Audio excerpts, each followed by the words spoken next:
Shalom kaum wanita yang dikasihi Tuhan, apa kabarnya sore hari ini? Saya percaya setiap kita masih ada di dalam kasih dan kebaikan Tuhan, amin. Apapun yang terjadi dalam kehidupan kita, satu hal yang pasti, Tuhan kita selalu sama. Dia tidak pernah berubah, dia setia, dia baik bagi setiap kita. Karena itu pada sore hari ini sungguh sukacita yang besar kalau kita boleh kembali beribadah. Sebelum kita beribadah, mari kita berdoa bersama-sama untuk mempersiapkan hati kita. Bapa di surga, terima kasih Tuhan untuk sore hari ini Tuhan. Kami bersyukur buat kebaikan Tuhan yang tidak pernah habis-habisnya dalam kehidupan kami. Kami bersyukur Tuhan karena kami punya Allah yang seperti Engkau. Allah yang tidak pernah meninggalkan kami, Allah yang setia Tuhan. Karena itu Tuhan, pada sore hari ini kami mau naikkan pujian kami mau naikkan penyembahan kami. Kami mau menyembah Engkau Tuhan, kami mau hidup memuliakan Engkau, menyukakan hati Engkau. Karena Tuhan sudah terlebih dahulu beri yang terbaik dari diri-Mu bagi setiap kami. Terima kasih Tuhan, biarlah ketika pujian penyembahan dinaikkan Engkau disukakan Tuhan. Ini boleh memuliakan nama-Mu Tuhan Yesus. Lawat setiap kami Tuhan, lawat setiap kaum wanita yang mengikuti ibadah Tuhan, dimanapun mereka berada sore hari ini. Hamba berdoa Tuhan, biar lawatan Tuhan, hadirat Tuhan memenuhi setiap kami Tuhan. Sehingga sungguh kami boleh mengalami perjumpaan pribadi dengan Tuhan. Dan itu mengubahkan kehidupan kami, bahwa kami semakin dekat dengan Tuhan, bahwa kami semakin mengerti apa yang menjadi kehendak Tuhan, bahwa kami semakin hari semakin dibentuk seperti Engkau Tuhan Yesus. Sehingga sungguh nama-Mu dimuliakan dalam kehidupan setiap kami. Terima kasih ya Bapa, terima kasih Tuhan. Haleluya, amin. Kita mau naikkan pujian ini sama-sama. Kita mau katakan dengan segenap hati kita bahwa satu kerinduan kita adalah Allah disenangkan atas kita, amin. Oh Yesus, hatiku mau menyembah-Mu, jiwaku merindukan Yesus. Hanya Kau Tuhan dan Rajaku, ku sembah Kau Allahku. Ku rindu melayani-Mu, ku suka senangkan-Mu Yesus. Hanya Kau kuat dan harapku, ku sembah Kau selamanya. Ku sembah Kau Yesus, ku sembah Kau. Segenap hatiku dan kekuatanku, ku rindu menyembah-Mu Yesus. Amin. Ku rindu melayani-Mu, ku suka senangkan-Mu Yesus.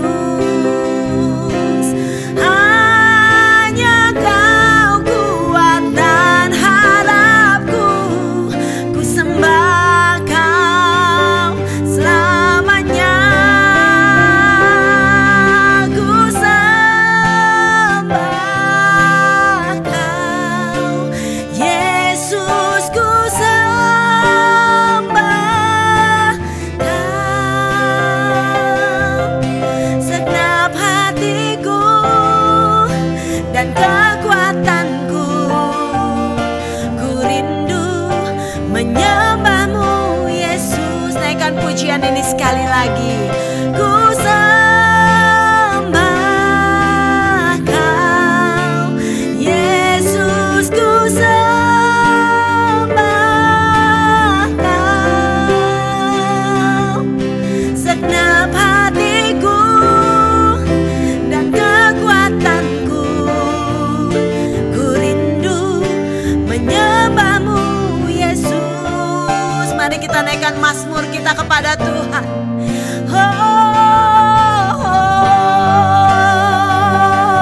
Hatiku haus akan Engkau, jiwaku merindukan-Mu Tuhan. Kau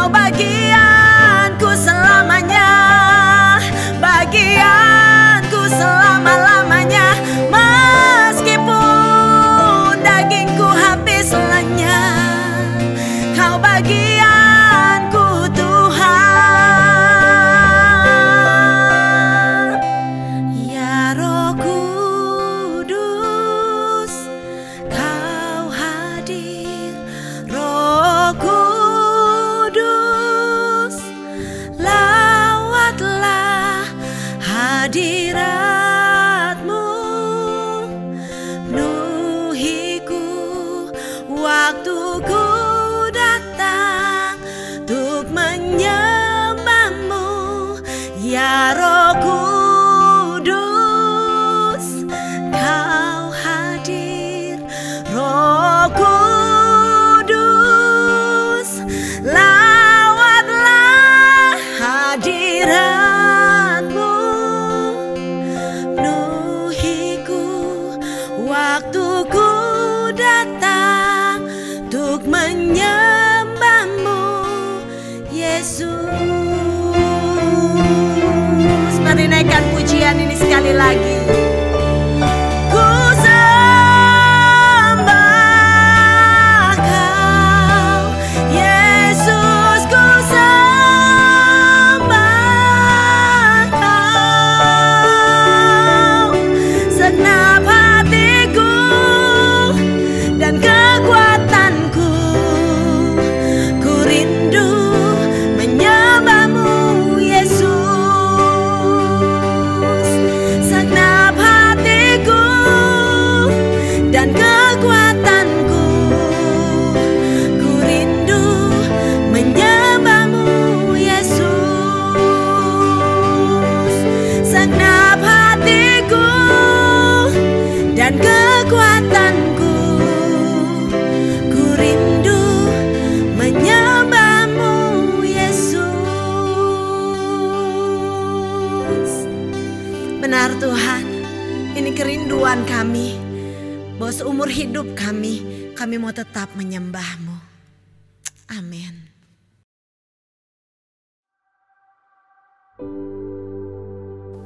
Ya, mari kita berdoa.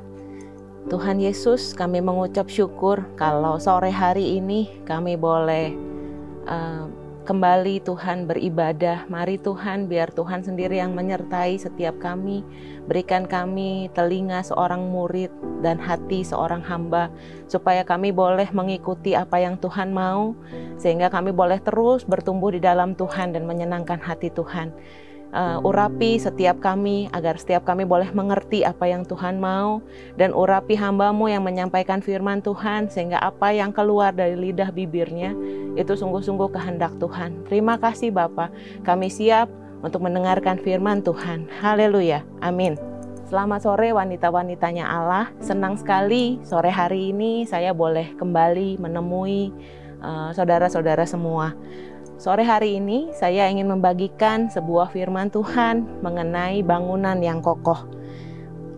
Nah, mari kita buka firman Tuhan di Lukas 6 ayat 47 sampai 48. Di ayat 47 dikatakan, setiap orang yang datang kepadaku dan mendengarkan perkataanku serta melakukannya, aku akan menyatakan kepadamu dengan siapa ia dapat disamakan. Ayat 48, ia sama dengan seorang yang mendirikan rumah. Orang itu menggali dalam-dalam dan meletakkan dasarnya di atas batu. Ketika air bah dan banjir melanda rumah itu tidak dapat digoyahkan karena rumah itu kokoh dibangun. Nah, saudara, setiap kita pasti merindukan punya sebuah rumah yang kokoh. Kenapa? Karena pada saat kita punya rumah yang kokoh, kita tidak khawatir jika ada hujan, ada angin puting beliung, kita nggak usah khawatir rumah itu akan roboh. Nah, untuk membangun sebuah rumah yang kokoh, seringkali kita memakai jasa orang-orang yang memang sudah piawai di bidangnya. Contohnya teknik sipil gitu ya. Untuk membangun sebuah rumah biasanya insinyur teknik sipil akan menghitung seberapa besar fondasi yang akan dibangun, berapa banyak besi beton, batu, semen yang akan dipancangkan untuk membuat sebuah fondasi yang kuat gitu ya. Supaya satu kali kalau rumah itu dibangun, entah itu 2 lantai, 3 lantai, kalau ada angin, ada hujan, ada badai gitu, itu tidak akan mudah roboh. Nah, itu kalau kita membangun sebuah rumah Apalagi sore hari ini kita akan berbicara tentang sebuah rumah rohani. Untuk rumah rohani juga harus dibangun dengan benar. Kita harus dengan matang merencanakan seperti apa kehidupan rohani kita yang ingin kita capai, ya. Nah, saya tidak tahu berapa lama saudara-saudara sudah menjadi pengikut Kristus. Saya nggak tahu bagaimana waktu pertama kali saudara menerima Yesus dalam hati, lahir baru, dan bagaimana perkembangan kerohanian saudara. Tetapi hari ini kita akan coba berbicara tentang bagaimana untuk kita terus berada dalam satu kondisi kerohanian yang kuat, yang kokoh. Ya. Nah, saya percaya buat setiap kita Tuhan punya rencana yang besar. Jadi Tuhan punya rencana sejak kita masih ada dalam kandungan ibu kita. Tuhan punya rencana buat saya, buat saudara, ya. Tuhan tidak serta-merta mengadakan kita ada di dunia ini tanpa tujuan. Tuhan punya tujuan yang besar. Nah, Tuhan mau supaya kita tidak menjadi orang yang biasa-biasa saja, tetapi orang yang terus memiliki iman yang kuat dan selalu berkemenangan dalam setiap proses di kehidupan kita. Untuk membangun, yang namanya membangun, ya, membangun sesuatu yang kokoh, itu tentu kita perlu bayar harga, ya. Kalau kita pengen membuat makanan misalnya, ya, makanan yang enak gitu.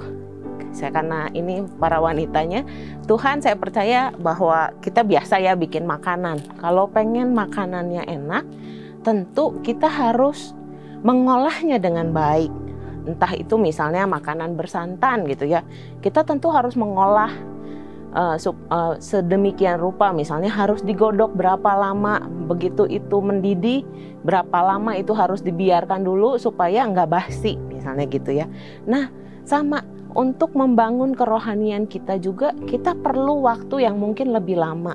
Mungkin kita harus lebih bersabar. Mungkin kita harus lebih memberikan waktu lebih gitu ya. Atau mungkin usaha kita harus lebih daripada yang biasanya. Nah, tetapi di sisi lain, banyak sekali orang yang berpikir, asalkan saya sudah terima Yesus, saya sudah rajin beribadah, itu cukup gitu ya. Aduh, janganlah, saya sibuk, saya nggak mau lah harus ikut persekutuan lagi, kersel lagi, PA lagi, enggak lah. Cukuplah seminggu sekali saya ibadah. Cukuplah yang penting saya hari Minggu pada saat belum pandemi ini, saya sudah melayani, udah cukup. Ya, saya nggak perlulah untuk lebih-lebih lagi. Enggak lah, saya mau jadi orang Kristen biasa-biasa. Ya, nah, padahal yang Tuhan inginkan setelah kita percaya Yesus dan dibaptis adalah bertumbuh menjadi dewasa rohani.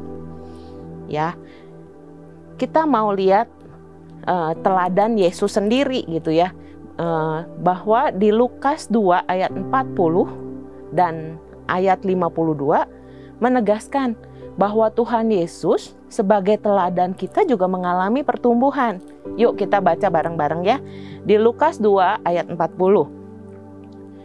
Anak itu, maksudnya Yesus, bertambah besar dan menjadi kuat, penuh hikmat dan kasih karunia Allah ada padanya.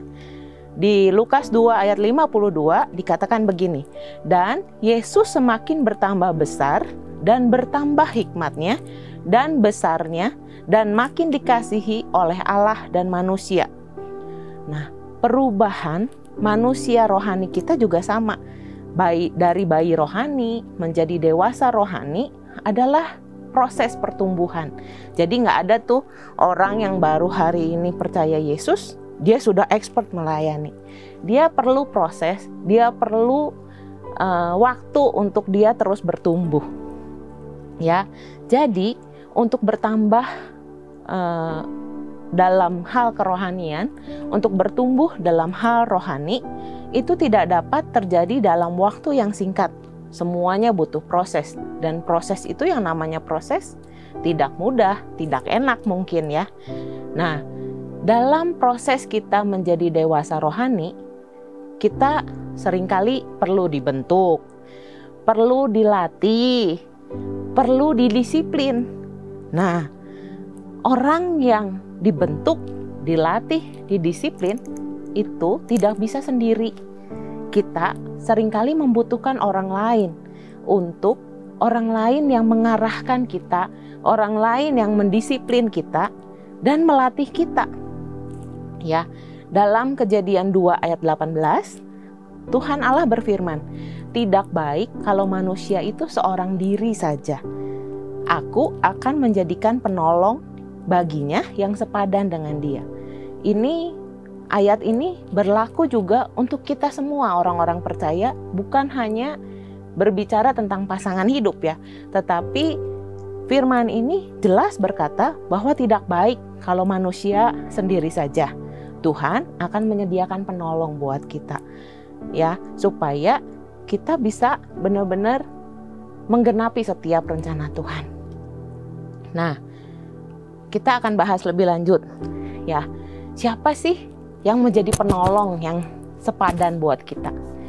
Mungkin saya akan kasih sedikit ilustrasi ya.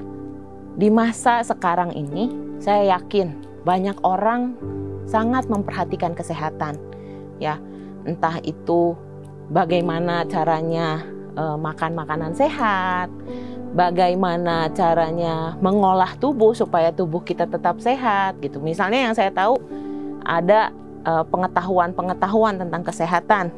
Misalnya nggak boleh terlalu banyak makan gula, harus olahraga minimal 30 menit sehari, 5 kali seminggu gitu ya.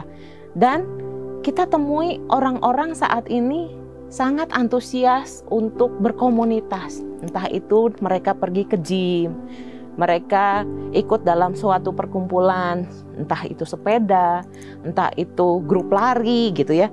Mereka sangat memperhatikan kesehatan. Dan saya percaya pada saat seseorang misalnya dia ikut lari nih, beberapa waktu yang lalu saya ingat karena adik saya juga ikut, ada Borobuduran gitu ya. Borobuduran itu berlari 10 kilometer. Wah, saya kebayang ya. Wah, boro-boro 10 km kayaknya dari GSG Sakura ke depan disuruh lari juga udah ngos-ngosan gitu. Nah, berarti untuk orang yang memang harus berlari sedemikian panjang dalam waktu yang cukup singkat, mereka pasti perlu latihan. Mereka nggak bisa tuh yang cuman hari ini, saya mau lari. Ya, saya mau lari nih dari sini, dari Sakura ini saya mau ke Pajajaran. Wah, dia lari. Nah, besoknya, saya kemarin udah ke Pajajaran. Hari ini saya mau dari Sakura, saya mau ke Banjaran misalnya. Wah, itu kan jaraknya jauh ya. Nah, saya percaya buat seseorang yang memang punya target untuk lari 10 km, dia pasti akan dilatih hari ini ngapain, berapa kilo, makannya gimana, istirahatnya gimana. Perlu ada orang lain yang ngasih tahu gitu ya, nggak bisa semena-mena semau-maunya ya, kalau memang kita ingin mencapai target yang kita mau. Nah, biasanya orang-orang yang ada di grup-grup lari seperti ini, mereka akan saling punya komunitas, mereka akan ngabarin satu sama lain. Nanti ya ada Borobuduran, barengan yuk, pasti bisa lah, kamu pasti bisa. Nah, seperti itu ya. Nah, jadi orang yang ada dalam komunitas itu biasanya akan lebih mudah mencapai target. Orang yang ada dalam komunitas biasanya bertemu dengan orang-orang yang lebih berpengalaman dan bisa berbagi apa yang dia alami sebelumnya, sehingga si teman ini bisa berhasil mencapai targetnya. Nah, begitu juga dalam kehidupan kita.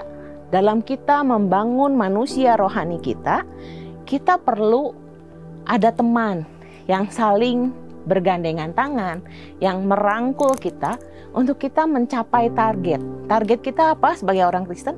Adalah kita menyenangkan hati Tuhan, menggenapi setiap rencana Tuhan dalam kehidupan kita.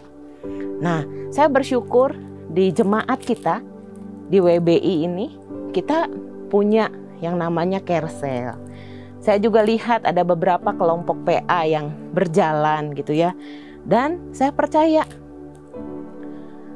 kelompok-kelompok ini dibangun dengan tujuan yang jelas, yaitu membawa setiap wanita-wanitanya Allah yang ada di jemaat ini untuk maksimal buat Tuhan, untuk mencapai setiap rencana Tuhan yang Tuhan sudah tetapkan dalam kehidupan kita pribadi lepas pribadi.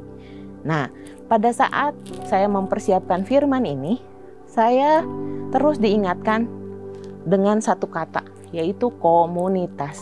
Jadi, untuk kita bisa terus berhasil, kita perlu berkomunitas.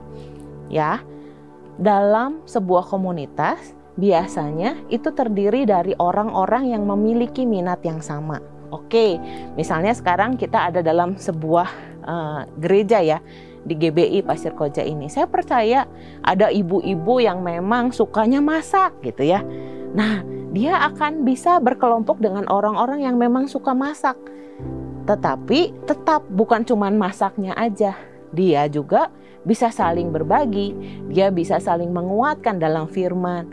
Atau ada lagi mungkin yang di sini di jemaat ini yang lagi musim adalah hidroponik misalnya ya. Nah, kita bisa berkelompok, bukan cuma hanya membicarakan tentang hidroponiknya, tetapi kita juga bisa saling berbagi hidup gitu ya. Nah, dari pengalaman yang saya alami sejak saya pertama kali bertobat, terima Yesus gitu ya. Komunitas itu adalah yang pertama, tempat untuk dimuridkan.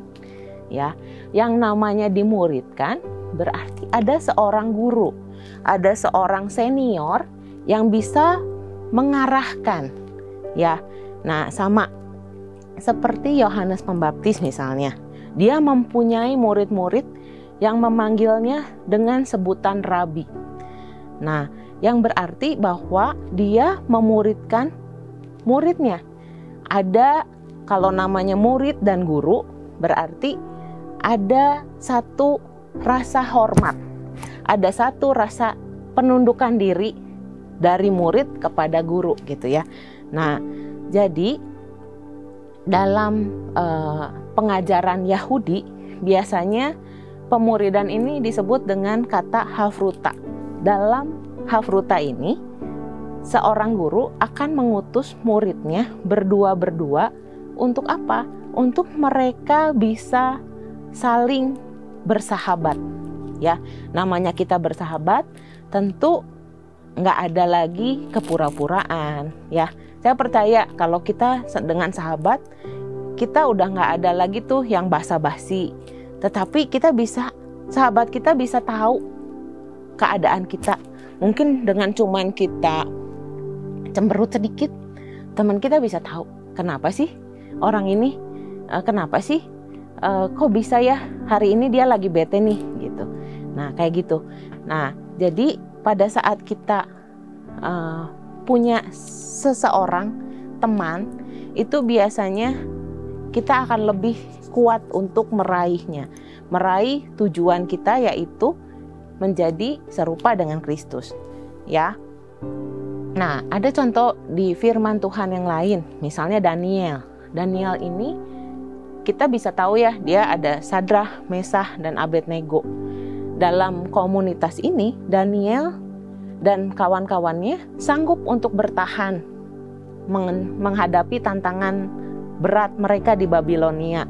Mereka tidak kompromi ya, waktu mereka ditantang untuk tunduk pada perintah menyembah berhala. Nah, kenapa? Karena mereka saling mendukung. Mereka memiliki teman-teman rohani yang luar biasa, yang saling menguatkan supaya mereka boleh tetap mempertahankan iman mereka. Nah, bahkan pada saat Daniel diminta untuk menafsirkan mimpi, yang pertama kali dia cari adalah temannya. Dia berdiskusi sama temannya, sehingga pada saat dia maju untuk menghadap raja, dia boleh memberikan berkat buat Babilonia. Dan pada saat dia menghadap raja, teman-temannya ini mendukung dia, berdoa buat Daniel. Nah, jadi memang kita sangat memerlukan teman untuk kita saling kuat, saling mendukung supaya benar-benar kita bisa kuat di dalam firman Tuhan. Jadi dalam hal dimuridkan ini, yang pasti namanya dimuridkan, kita perlu seorang guru. Ya, seorang guru itu biasanya dia mengajar, memberikan pengarahan, memberikan pengetahuan. Bahkan seorang guru itu melihat, men-screening ya, saya bilang men-screening kerohanian anak-anaknya. Kita sebagai anak juga harus punya kerendahan hati untuk misalnya kalau sampai satu kali pemimpin PA kita menegur kita, ya mengarahkan kita, milikilah kerendahan hati. Dan yang kedua, kita dalam hal ini, pemuridan ini bukan seperti yang di sekolah yang cuman asal, oh saya datang, saya diajar, saya pulang dan selesai. Tetapi kalau pengen pemuridan ini menjadi pemuridan yang sungguh hidup, yang terutama selain kita mau diarahkan dan ditegur, kita juga mau terbuka sama pemimpin kita gitu ya. Kenapa? Karena yang saya tahu keterbukaan adalah awal pemulihan. Jadi kita harus benar-benar ini loh saya. Jadi tidak ada yang disembunyikan. Ya, yang kedua adalah kita mau terbuka terhadap pembimbing PA kita. Kenapa? Karena keterbukaan adalah pemulihan. Saya percaya pada saat kita terbuka, pemimpin kita tidak akan mempermalukan kita, tetapi pemimpin kita akan mendoakan kita dan mendukung kita untuk semakin baik, akan mendukung kita untuk semakin bertumbuh di dalam Tuhan, ya. Nah, selain tadi dalam pemuridan harus ada guru, yang kedua kita harus punya teman yang berbagi, teman yang saling melayani, teman yang untuk kita sama-sama belajar. Mungkin kita seringkali jatuh dalam satu hal, tapi kalau kita punya teman, kita bisa saling ingetin nih, udah dong, jangan marah aja, jangan pundungan misalnya gitu ya. Nah, kata saling itu berarti saling itu saya memberi, kamu memberi, saya menerima, kamu juga menerima. Jadi sama-sama berkontribusi, nggak berat sebelah, nggak ada yang satu memberi aja terus, yang satu diem aja, nggak. Tapi yang namanya saling itu kedua belah pihak itu timbal balik gitu ya. Nah, yang kedua, komunitas juga adalah tempat pembentukan. Saya sebut ini komunitas sebagai tempat pembentukan karena namanya orang berkumpul dengan berbagai macam latar belakang dan memiliki kebiasaan yang berbeda, seringkali di dalam komunitas ini terjadi gesekan. Ya, seperti di Amsal 27 ayat 17, besi menajamkan besi, orang menajamkan sesamanya. Nah, di dalam komunitas ini kita diajar, dilatih untuk memiliki karakter Kristus. Mungkin tadinya kita nggak sabaran, tetapi kita di komunitas dikasih orang yang ya slow motion. Kita jadi ya menurunkan sedikit standar nggak sabarannya supaya kita jadi lebih sabar. Atau memang misalnya orang yang selalu terlambat, tapi dia punya teman yang memang on time. Itu bisa saling menjudge supaya kita boleh semakin baik dari hari ke hari ya. Itu fungsinya komunitas. Yang ketiga, komunitas juga memberikan satu keamanan dari pengajaran. Seperti kita tahu di media saat ini, kita mau dapat informasi apapun sangat mudah gitu ya. Banyak sekali nilai-nilai di luar Kristus yang diajarkan di luar sana. Tapi kalau kita punya komunitas, kita punya satu pagar ya, supaya kita tidak menyimpang dari firman Tuhan. Dan itu pemimpin kelompok ini sangat penting untuk menjagai komunitas ini supaya tidak terkontaminasi oleh pengajaran atau norma-norma di luar sana, supaya kita benar-benar berjalan sesuai dengan firman Tuhan. Ya, di kelompok PA, di Kersel biasanya itu ditempatkan orang-orang yang memang sudah memiliki kedewasaan rohani tertentu gitu ya, sehingga kita bisa bertanya. Mungkin contoh yang sering dulu pas saya di komunitas ya, saya selalu bertanya misalnya, Kak, sebetulnya perpuluhan yang benar seperti apa sih? Nah, ya, atau Kak, apa sih artinya benih sulung? Nah, terus misalnya, Kak, kan dalam usaha ya seringkali ada bohong putih gitu. Nah, itu boleh nggak? Nah, hal-hal gitu mungkin sederhana-sederhana, bukan sesuatu yang wah spektakuler gitu ya, yang tentang pengajaran apa gitu. Tidak, tapi hal-hal yang memang membuat kita itu benar ya.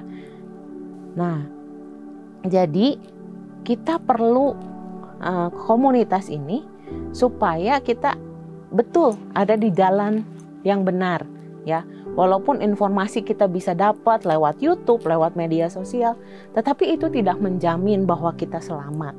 Itu tidak menjamin bahwa kita benar di hadapan Tuhan sesuai dengan yang Tuhan mau.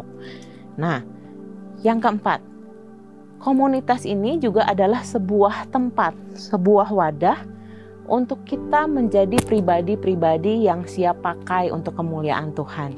Maksudnya gimana? Ya, saya percaya pada saat seseorang masuk dalam sebuah komunitas, mungkin pertamanya dia nggak bisa apa-apa.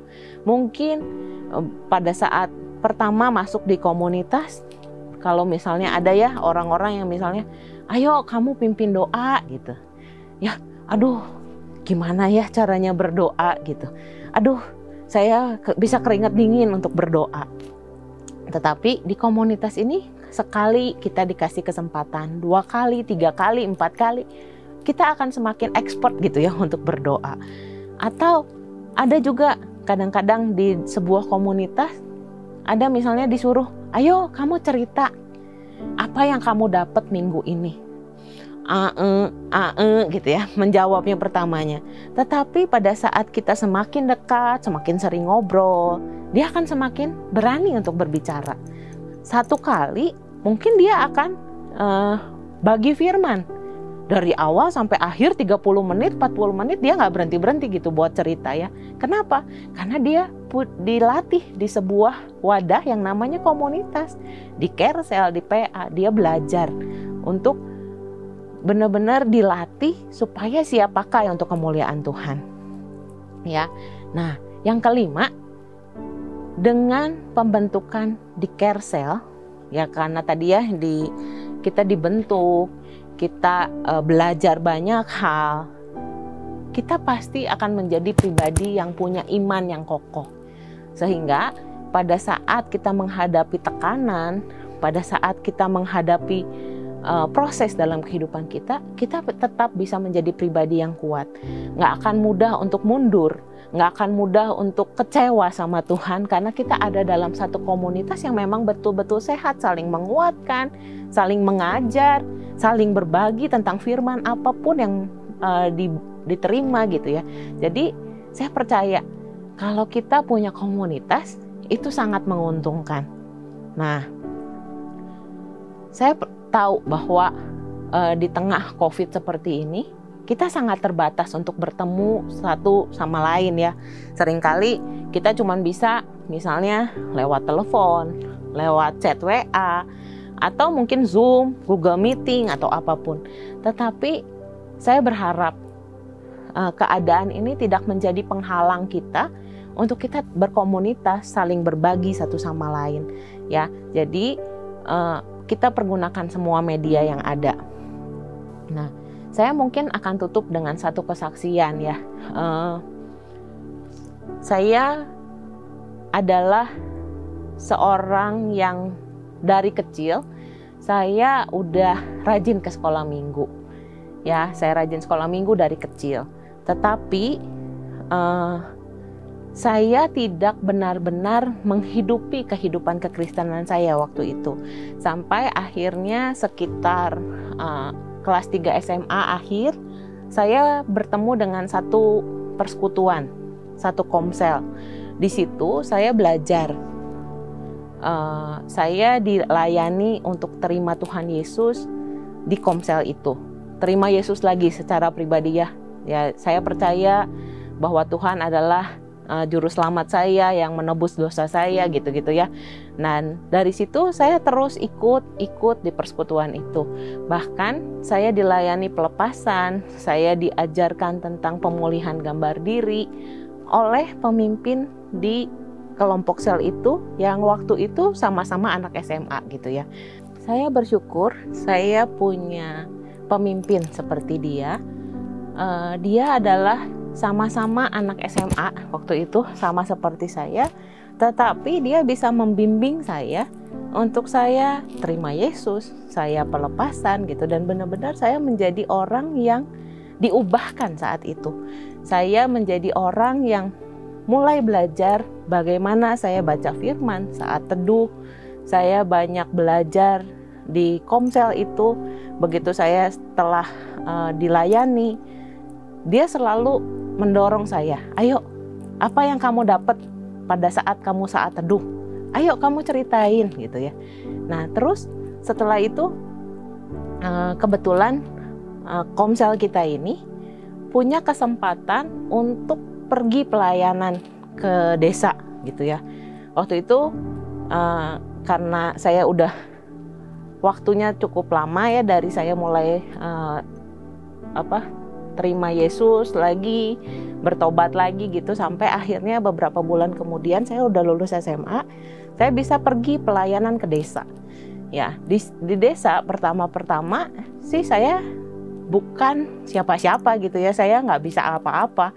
Kebetulan setiap pelayanan ke desa itu kita pasti dibarengi dengan pengobatan gratis. Jadi apa yang saya lakukan di situ, saya cuman bantuin, misalnya melastik-melastikin obat. Ada satu dokter yang bilang, Rin bantuin ya untuk plastik-plastikin obat. Nah, jadi nanti kalau pas saya kasih resep ini, kamu tinggal ngasih-ngasihin gitu-gitu. Nah, udah itu berlangsung 2 atau 3 kali kita lakukan itu. Tetapi udah ketiga kali, udah rada-rada akhir, si teman saya ini panggil saya gitu. Ayo Rin sini, ini ada orang nih sakit kakinya. Coba kamu mulai doain. Kamu belajar doain. Ya, saya doain orang ini, dan si teman saya yang pembimbing saya ini, dia temani saya saat itu. Ya, terus sampai akhirnya kita banyak doain orang. Saya bersyukur saya punya pengalaman itu, dan mulai dari hari itu saya sangat exciting banget gitu ya. Setiap kali mau pergi misi gitu. Karena saya tahu bahwa pada saat misi itu, saya dilatih oleh seseorang untuk saya bisa menjawab kebutuhan orang, dan saya bisa jadi saksinya Tuhan. Itu berulang sampai akhirnya beberapa bulan kemudian kita dikasih kesempatan untuk mengadakan satu kebaktian untuk anak-anak remaja gitu. Di situ pas lagi bagi firman, saya diminta, ayo kamu ceritain tentang kamu waktu bertobat segala macam. Wah, itu saya luar biasa. Saya mengucap syukur saya pernah alami itu, sehingga kesininya gitu ya, saya menjadi orang yang lebih berani untuk berbagi, untuk cerita, untuk melakukan apapun. Nah, saya percaya hal itu bisa terjadi, saya ada seperti saya sekarang ini karena sebuah rentetan yang panjang dari waktu saya ada di komunitas yang kecil sampai hari ini. Nah, saudara, jadi saat ini saya mau review lagi ya tentang bangunan rohani yang kokoh ya, bahwa untuk membangun sebuah bangunan rohani yang kokoh, kita perlu yang namanya sebuah komunitas. Komunitas adalah tempat untuk kita belajar ya, belajar penundukan diri, belajar mau dilatih, dibentuk, didisiplin ya, sehingga kita juga boleh menjadi pribadi yang menang. Kita bisa saling berbagi sama teman ya dalam satu komunitas ini. Yang kedua, komunitas ini juga menjadi sebuah tempat untuk kita memiliki karakter Kristus. Yang ketiga, komunitas menghindarkan kita dari pengajaran sesat, karena kita dipagari, dilindungi, didoakan oleh orang-orang yang menjadi pemimpin kita. Yang keempat, komunitas adalah tempat kita untuk belajar melayani, belajar untuk menjadi pribadi yang memang siap untuk dipakai buat kemuliaan Tuhan, untuk melayani orang lain lagi. Dan yang kelima, komunitas menjadikan kita menjadi pribadi yang kuat dalam menghadapi setiap proses dalam kehidupan kita. Nah, saudara, saya berharap supaya setelah ibadah ini tidak ada satu orang pun lagi yang ragu untuk bergabung dalam sebuah komunitas. Entah itu Kersel maupun pemahaman Alkitab ya, kelompok-kelompok PA. Kenapa? Karena kita tahu pada saat kita mau bayar harga, pada saat kita mau melakukan sesuatu untuk mengisi hidup kita, Tuhan pasti akan mendatangkan kebaikan demi kebaikan buat kita. Kita akan menjadi pribadi-pribadi yang menang. Nah, jadi kalau hari ini, saat ini, saudara berkeputusan untuk ikut terlibat dalam Kersel maupun PA, silahkan hubungi ketua WBI atau gembala-gembala ibadah saudara. Saya percaya mereka akan bersukacita dan akan mengarahkan kita untuk bisa ikut dalam komunitas supaya kita semua bisa menjadi orang-orang yang menang dalam Tuhan, menjadi orang-orang yang benar-benar menggenapi setiap rencana Tuhan dalam hidup kita. Amin. Mari kita berdoa.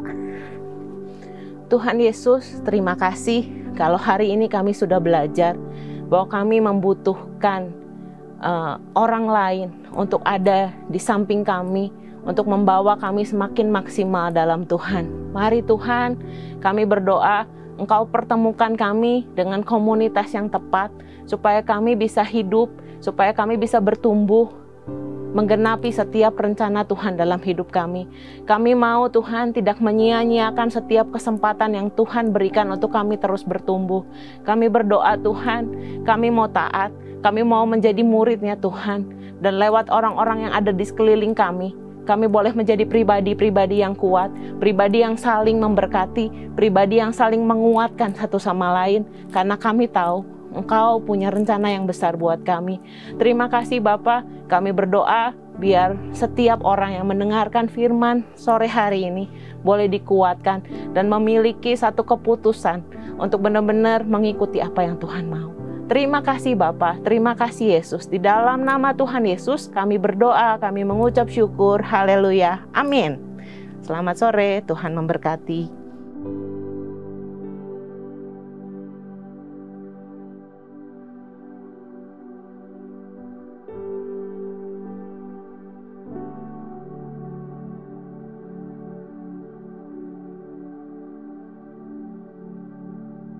Mari kita mengangkat tangan kita saudara untuk menerima berkat dari Tuhan. Tuhan memberkati dan melindungi engkau sekalian. Tuhan menyinari engkau dengan wajahnya dan memberikan kasih karunia-Nya. Tuhan menghadapkan wajahnya dan memberikan kepada engkau sekalian damai sejahtera. Kekasih-kekasih Allah, tetaplah di tempatmu. Berkat Allah akan turun ke atasmu ketika engkau hidup dalam anugerah dan pemeliharaan Tuhan. Karena kasih karunia dari Allah Bapa di sorga, cinta kasih Tuhan Yesus Kristus, dan dengan persekutuan Roh Allah yang kudus menyertai saudara saat ini, hari ini, dan terus kekal sampai fajar Maranatha. Tuhan memberkati saudara sekalian. Haleluya. Amin.